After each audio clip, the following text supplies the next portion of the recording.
Prises en moyenne depuis la dernière évaluation.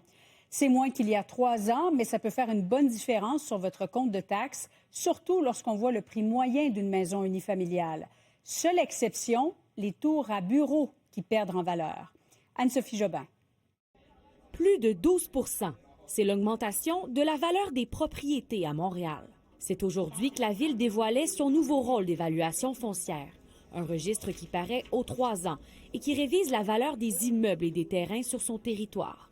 C'est sûr que c'est une croissance modérée. Cette hausse de 12,2 % n'a rien à voir avec celle de 2022, quand le boom immobilier de la pandémie avait fait grimper les valeurs de 32,4 %.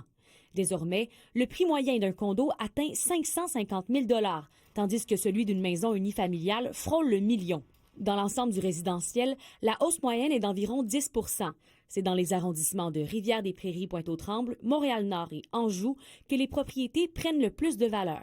C'est vraiment ce qu'on voit sur le terrain. Les quartiers un peu plus à l'est augmentent beaucoup plus pour la simple raison que les propriétés étaient beaucoup moins chères. Et aussi, il y a le transport en commun. L'est de Montréal a toujours été très mal desservi en termes de transport en commun. Et là, on a plusieurs projets qui sont mis en place. Sachez que la révision de l'évaluation ne fera pas automatiquement augmenter votre compte de taxes. Il faut se dire que l'augmentation de taxes ne sera pas de 12 %, si l'augmentation de valeur est de 12 %. Pourquoi? Parce que le taux de taxes applicable va diminuer et que le compte de taxes, lui, augmentera de, par exemple, 3 %. Mais ça, c'est selon les engagements des partis politiques qui sont en campagne actuellement. C'est ce qu'ont fait les chefs de Projet Montréal et d'Ensemble Montréal après la publication du rôle triennal.